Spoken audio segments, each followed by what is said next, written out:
اعوذ باللہ من الشیطان الرجیم، بسم اللہ الرحمن الرحیم۔ ماہ رجب کے اس خصوصی پروگرام کے ساتھ میں ہوں آپ کا میزبان شاہد رضا۔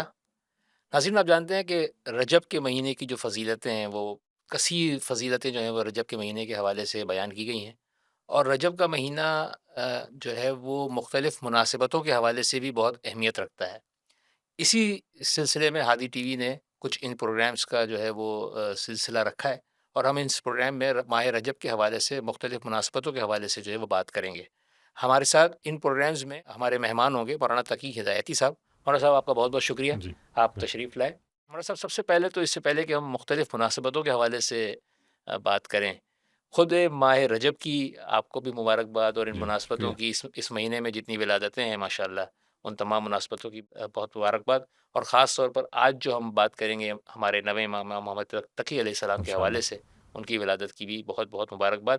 اس سے پہلے کہ ہم امام محمد تقی علیہ السلام کی سیرت کے حوالے سے، ان کی حالات زندگی کے حالات کے حوالے سے گفتگو کریں، میں چاہوں گا کہ اگر ماہ رجب کے حوالے سے اگر کچھ تھوڑا سا مختصراً آپ بتا سکیں ان کی فضیلت کے حوالے سے ماہ رجب کی۔ بسم اللہ الرحمن الرحیم. سب سے پہلے تو میں آپ کو اور تمام ناظرین کو ہدیہ تبریک پیش کرتا ہوں امام کی ولادت کی مناسبت سے.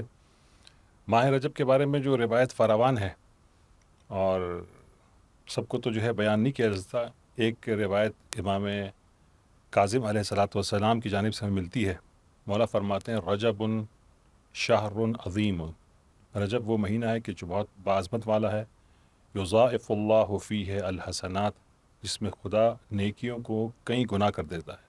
سبحان اللہ۔ ایک نیکی کا اجر 10 ہے، لیکن رجب کی وجہ سے اس کے اندر حسنات اور نیکیاں، اس کا اجر بڑھ جاتا ہے. وَيَمْحُو فِيهِ السَّيِّئَاتِ، اور اس کے اندر خدا گناہوں کو معاف کر دیتا ہے. پھر آخر میں مولا فرماتے وَمَنْ صَامَ يَوْمًا مِّن رجب، جس نے بھی ماہ رجب میں صرف ایک روزہ رکھا، تباعدت عنہ النار مسیرۃ سنہ، تو جہنم کی آنکھ اس سے 1 سال کی مسافت سے دوری دور ہو جاتی ہے. سبحان۔ اور پھر مولا آخر میں فرماتے ومن صام ثلاثۃ ایام وجبت لہ الجنہ، اور جس نے ماہ رجب میں 3 روزے رکھے کسی بھی دن، تو اس پر جنت واجب ہو جاتی ہے.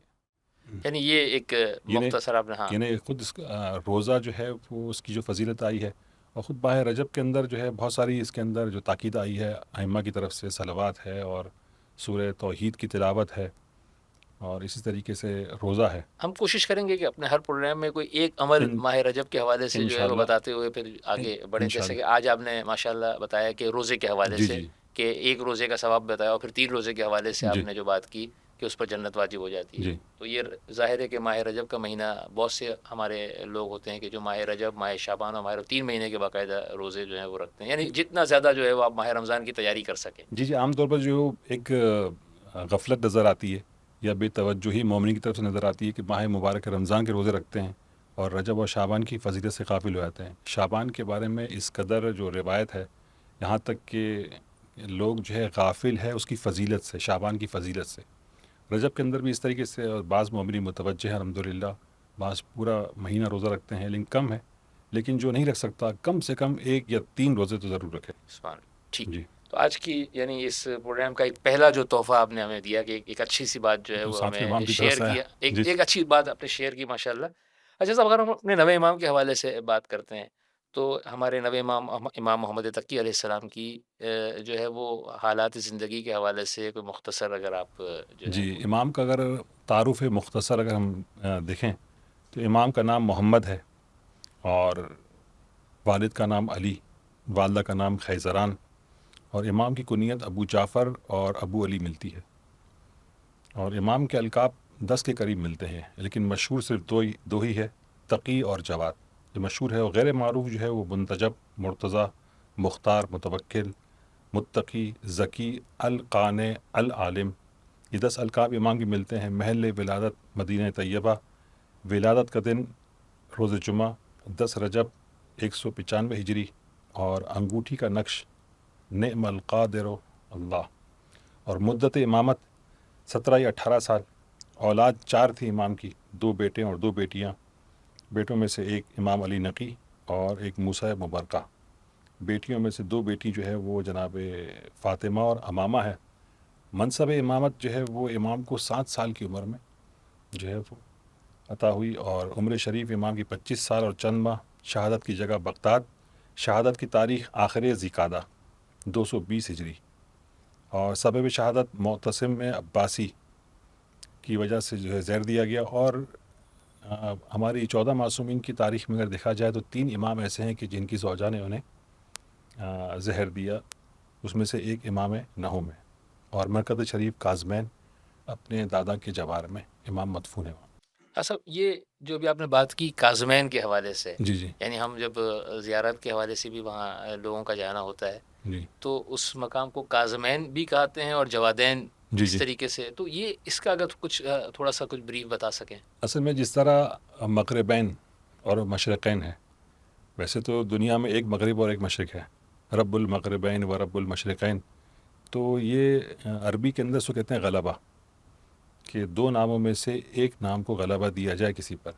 کاظمین امام کاظم، دوسرے امام جواد ہیں، لیکن جو ہے غلبہ کے طور پر استعمال کرتے ہیں کاظمین، جس طریقے سے مغرب و مشرق کو مغربین کہتے ہیں اور مشرقین کہتے ہیں، اسی طریقے سے جوادین کہتے ہیں۔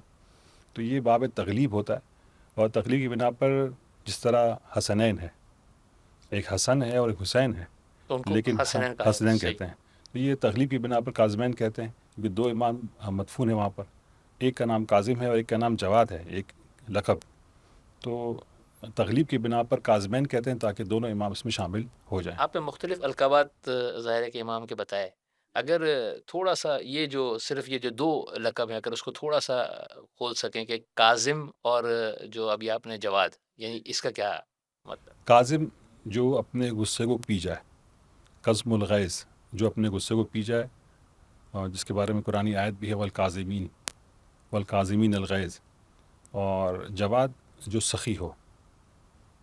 جواد اور جو کریم ہے، یا اس کے بارے میں ملتا ہے کہ جواد اور سخی، جواد کو سخی بھی کہتے ہیں، لیکن ایک فرق جو بیان کیا جاتا ہے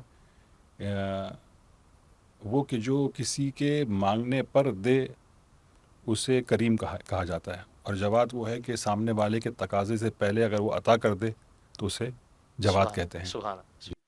اچھا، تھوڑا سا ہم آگے بڑھتے ہیں کہ یہ امام علیہ السلام کی جو یہ 10 رجب کے حوالے سے امام محمد تقی علیہ السلام کی ولادت کے اگر کچھ حالات، اس وقت کے حالات یا اس وقت کے کچھ واقعات کو اگر شیئر کر سکیں۔ جی، امام کی ولادت اصل میں مومنین میں اس زمانے میں، کیونکہ 8ویں امام کی ایک ہی اولاد ہے، 8ویں امام کی عمر مبارک 48 سال تھی اور اولاد نہیں تھی۔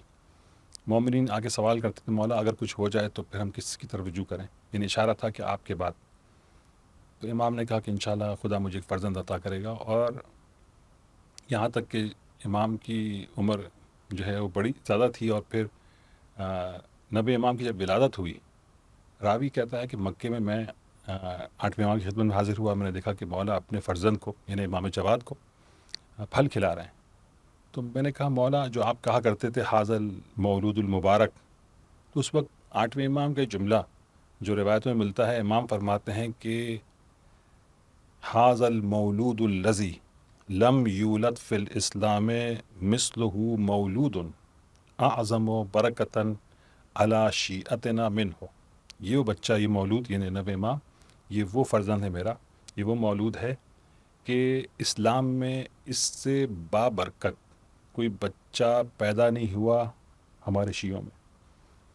اور کیونکہ 9ویں امام، کیونکہ لوگ شک کر رہے تھے 8ویں امام امام بھی ہے نہیں ہے، کیونکہ ان کے بعد کوئی اولاد کا سلسلہ نہیں تھا، کیونکہ 8ویں امام کے ایک ہی فرزند ہیں۔ تو 9ویں امام کی ولادت نے آ کر کے 2 جو ہے مسئلے حل کیے، ایک تو 8ویں امام کی امامت کو تثبیت کیا اور ثابت کیا، اور ساتھ ساتھ جو امامت کا سلسلہ ہے ثابت کیا کہ ان کے بعد ان کے فرزند میں امام ہوں۔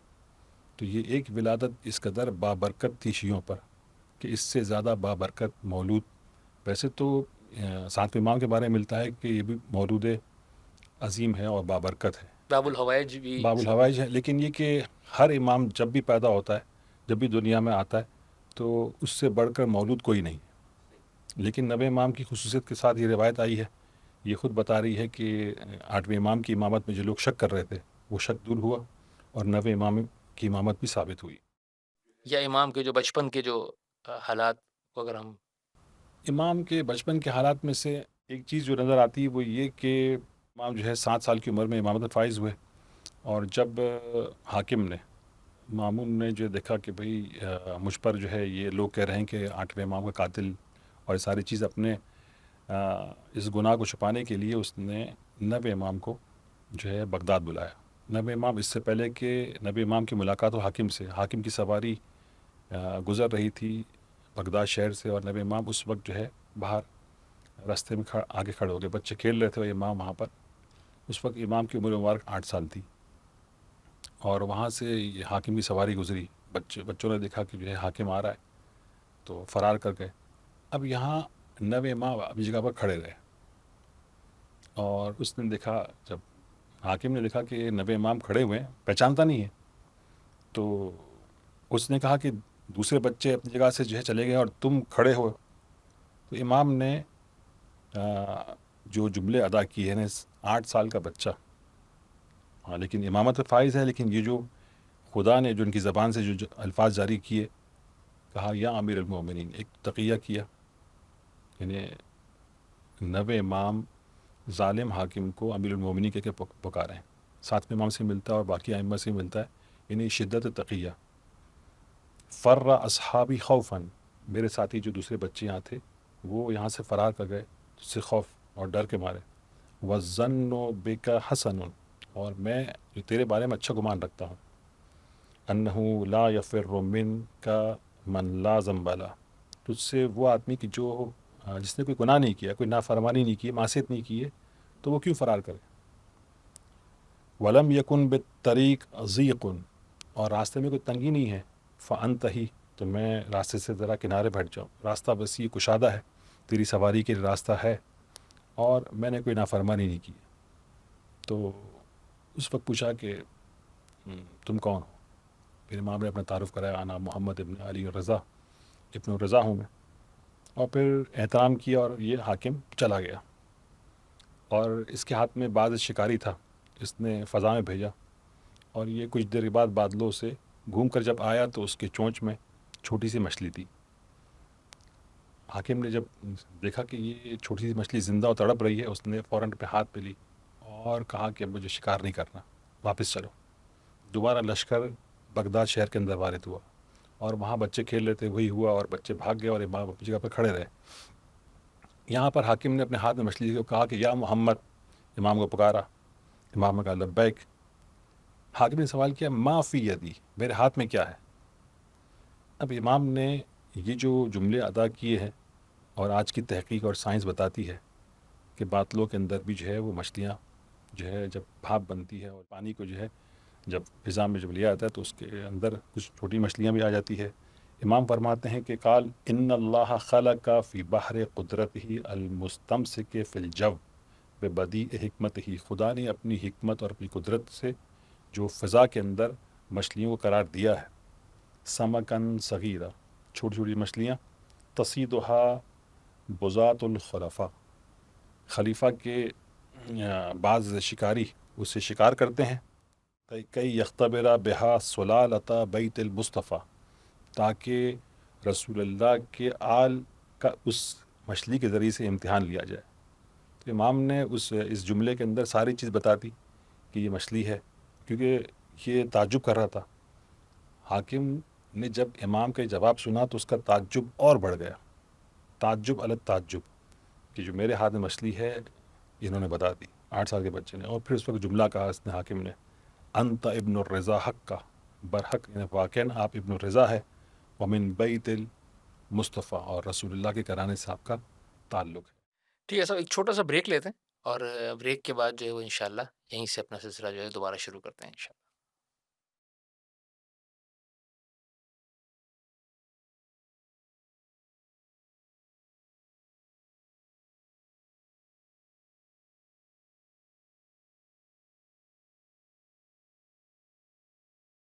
ناظرین، اس خصوصی پروگرام میں ہم آپ کو ایک دفعہ پھر خوش آمدید کہتے ہیں۔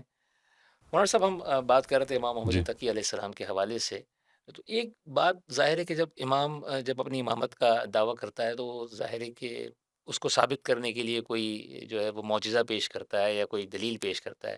تو امام محمد تقی علیہ السلام کے حوالے سے اگر اس بات کو ہم کہیں کہ کس طریقے سے امام نے اپنی امامت کو ثابت کیا؟ نب امام وہ آئمہ کے سلسلے میں پہلے معصوم ہیں کہ جو 7 سال کی عمر میں امامت میں فائز ہوئے، اور یہاں سے ایک تربیت جو ہے جو شیعوں کی آئمہ نے کی، کہ کیونکہ سب سے کم عمر میں جو امامت میں فائز ہوئے وہ آخری امام ہے، حضرت حجت ہے 5 سال کی عمر میں، کہ عمر کی قید نہیں ہے، امامت منصب امامت کے لیے قید نہیں ہے، اور یہ ایک تربیت کا سلسلہ سٹارٹ ہوا 9 امام سے، پھر 10ویں امام، پھر اس کے بعد 12ویں امام کا۔ جب امام 8 سال کے تھے، راوی علی ابن ابراہیم کہتا ہے کہ ہم حج پر گئے، اور حج سے واپسی پر مدینہ آئے 9 امام کی زیارت کے لیے، تو حجاج تھے دنیا بھر سے حاجی جو آئے ہوئے تھے، اور ساتھ ساتھ بغداد سے فقہا اور علماء اور دیگر مومنین 9 امام کی زیارت کے لیے، کہ 8ویں امام کی شہادت ہو چکی ہے، اب 9 امام کون ہے، ان کی زیارت کرنی ہے، سنا ہے کم عمر ہے۔ تو بعض جگہ ملتا ہے سریا مدینے سے 3 میل کے فاصلے پر ایک علاقہ، ایک شہر کے جو 7ویں امام نے آباد کیا، اور 10ویں امام کی ولادت وہاں پر ہوئی تھی۔ تو امام وہاں پر جو ہے آئے، اور امام کا وہاں پر قیام تھا، اور امام حکومت کے جاسوس سے بچنے کے لیے اور ان کی نظروں سے بچنے کے لیے امام وہاں قیام فرماتے تھے، مومنین آتے تھے، ملتے تھے، استفادہ کرتے تھے۔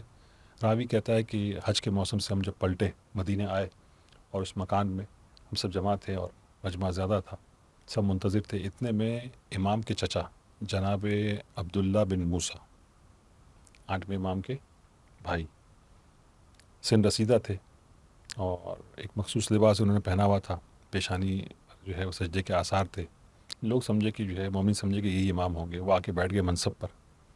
اس وقت تک 9 امام نہیں آئے تھے۔ یہاں لوگوں نے دیکھا کہ شاید یہی امام ہوں گے، سوال شروع کر دیے۔ پہلا سوال جو ہے کسی نے کیا کہ اگر اجازت ہے تو ہم سوال کریں، کیونکہ ائمہ نے جو اپنی شیعوں کی تربیت کی ہے، اور ہماری جو فقہ ہے، فقہ اہل بیت، وہ دوسری فقہ سے ہٹ کر ہے، اس کے اندر قیاس نہیں ہے، کیلکولیشن نہیں ہے کہ جو ہے 2 اور 2 4 ہر جگہ جو ہے ہم اس کو وہ کریں۔ اب انہوں نے سوال شروع کر دیا، ایک نے سوال کیا اگر اجازت ہے میں سوال کروں، تو عبداللہ نے کہا کہ بسم اللہ، عبداللہ ابن موسیٰ نے کہا، تو کہا کہ یہ اگر کوئی شخص کسی جانور کے ساتھ فعل بد کرے اس کا کیا ہے؟ کہا کہ اس کے سیدھے ہاتھ کو کاٹ دیا جائے گا، اور اس کے اوپر کوڑے، اور اس کے اوپر حد جاری ہوگی۔ اور اسی طریقے سے ایک دوسرے نے سوال کیا، اب وہ سوال دوسرے نے یہ کیا کہ اگر کوئی شخص یہ کہتا ہے کہ اپنی زوجہ کو، میں اپنی زوجہ کو طلاق دیتا ہوں آسمان میں جو ستارے ہیں ان کی تعداد کے برابر، یعنی شاید اتنا تنگ آ گیا تھا وہ کہ اس نے 3 نہیں بلکہ لا تعداد، اس وقت اس نے کہا کہ ہاں یہ جو طلاق ہے، موسیٰ نے، عبداللہ ابن موسیٰ نے کہا کہ یہ جو اس نے طلاق دی ہے یہ طلاق ہوگی یا نہیں ہوگی؟ کہا یہ 3 طلاق کے برابر ہے، اور 3 سیارے یا ستاروں کے نام لیے، نصر، طائر اور نصر، پاقے، اور اس طرح جو ہے جوزہ، کہ اس کے مطابق 3 طلاق ہو گئی، اور جو ہے شیعوں کے اندر یہ مسئلہ ہے کہ ایک ساتھ 3 طلاق نہیں ہو سکتی، یہ خاص ہماری فقہ کا جو ہے خاصہ ہے، اور طلاق ہمارے یہاں نکاح سے مشکل ہے، نکاح کے اندر گواہ کی ضرورت نہیں ہے، طلاق کے اندر ضروری ہے۔ اب سب شیعہ ایک دوسرے کو دیکھ رہے ہیں، تعجب کر رہے ہیں اس نے کیا جواب دیا۔ اتنے میں 9 امام، امام محمد تقی علیہ السلام وارد ہوئے، سب کھڑے ہو گئے استقبال میں، اور خود امام کی اپنی ایک امام کا جو ہے جو وجود ہے، چاہے وہ آخری امام ہو یا کوئی بھی امام ہو، امام انسان کے قلب اور انسان کی فکر اور انسان کی سوچ کو پڑھتا بھی ہے، اس پر غلبہ بھی رکھتا ہے۔ اگر ہم جائیں سامنے، اگر حضرت حجت ہو، اور ہمارے ذہن میں اس سے پہلے کہ امام زمانہ کا خیال آئے، امام چاہے تو ہمارے ذہن کو پلٹا سکتے ہیں، اور چاہے تو اپنی طرف متوجہ بھی کر سکتے ہیں، ہر چیز پر قدرت رکھتا ہے۔ اب 9 امام آ کر بیٹھے منصب پر، عبداللہ جو ہے ہٹ گئے وہاں سے، یہاں امام سے سوال شروع ہوئے۔ دیکھیں ائمہ کی فضیلت جو ہے وہ یہ کہ امیر المومنین کے بارے میں اتنی روایات اور آیات آئی ہے امامت کے بارے میں، خود امیر المومنین کا عالم الناس ہونا، سب سے زیادہ علم رکھنا ہی کافی تھا مولا کی خلافت و امامت کے لیے۔ اگر رسول خدا کوئی حدیث بیان نہ کرتے، قرآن کی کوئی آیت نہیں آتی، صرف علم ہی کافی تھا امیر المومنین کی ولایت اور امامت کے لیے۔ یہاں پر 9 امام نے جو سوال کیا گیا وہی سوال دوبارہ دہرایا گیا کہ کوئی شخص کسی جانور کے ساتھ فعل بد کرے، امام نے کہا کہ اس شخص کے اوپر تعزیر جاری کی جائے گی۔ ایک حد ہے، ایک تعزیر ہے۔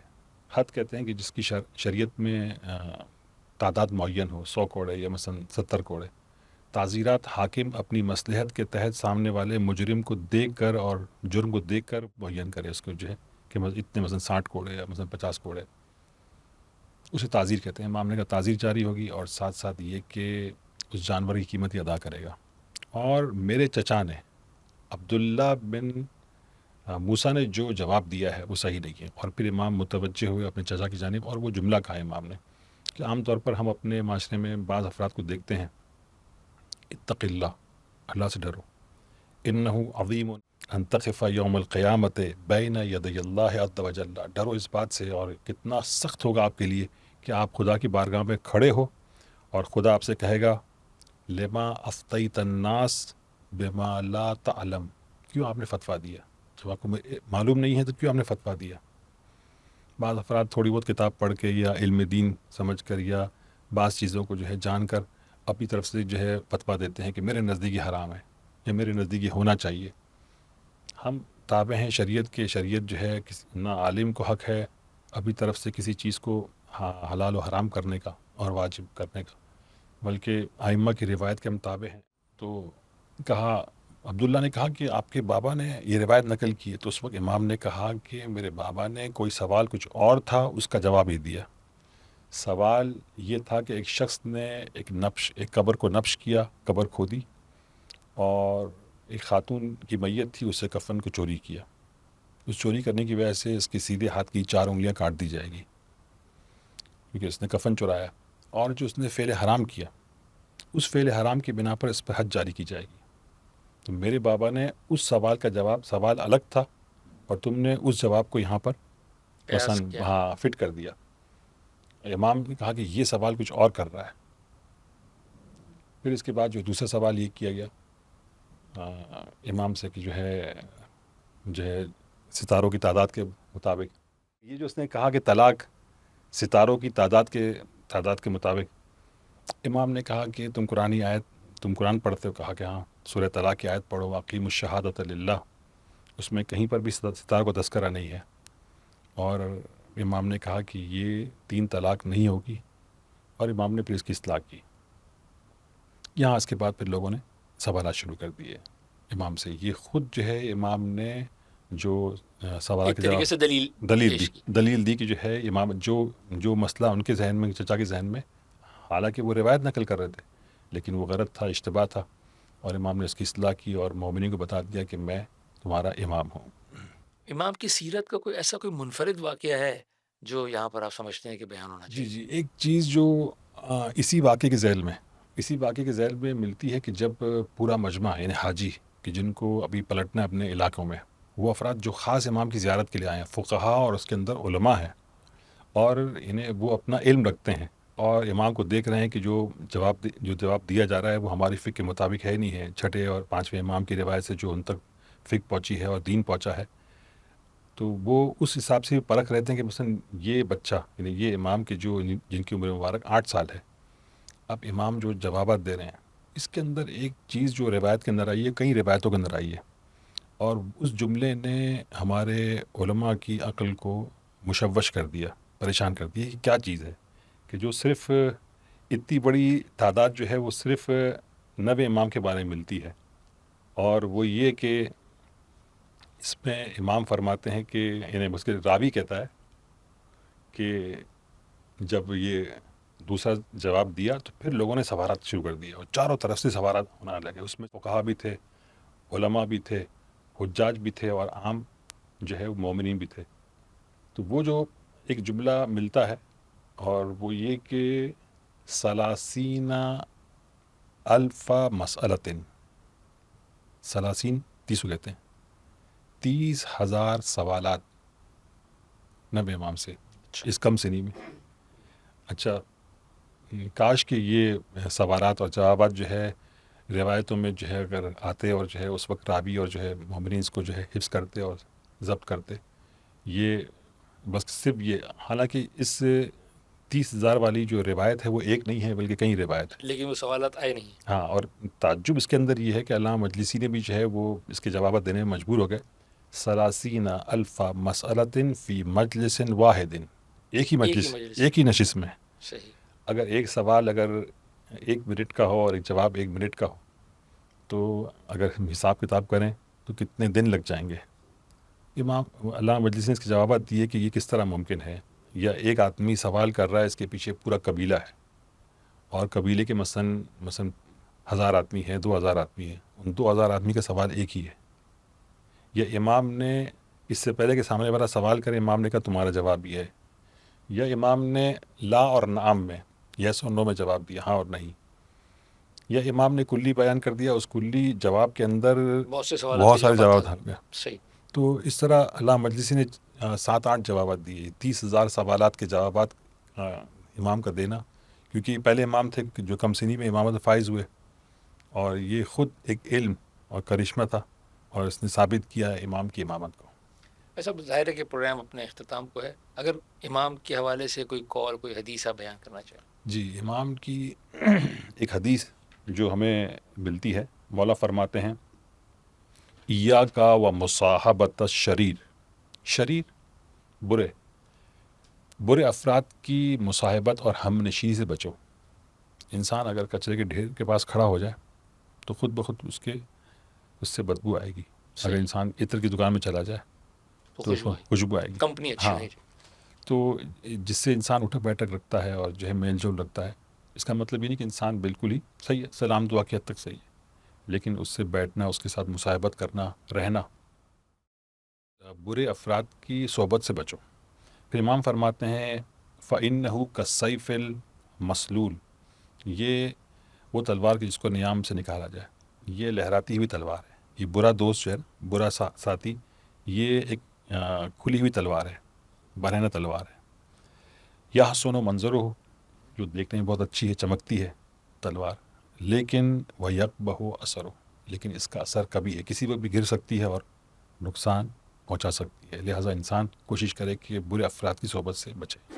بہت شکریہ صاحب. جی، آپ کا بہت بہت شکریہ. بس ایک 4 مصروں کے ساتھ جو ہے وہ ہم اپنے اس پروگرام کو اپنے اختتام تک پہنچائیں گے کہ دیے جواب تکینے وہ برسر دربار، دیے جواب تکینے وہ برسر دربار، کہ دنگ تھے علماء طفل کی بصیرت سے، کہ دنگ تھے علماء طفل کی بصیرت سے، دکھائے علم کے جوہر وہ ابن اقسم کو، دکھائے علم کے جوہر وہ ابن اقسم کو، کہ واقفیہ بھی واقف ہوئے امامت سے.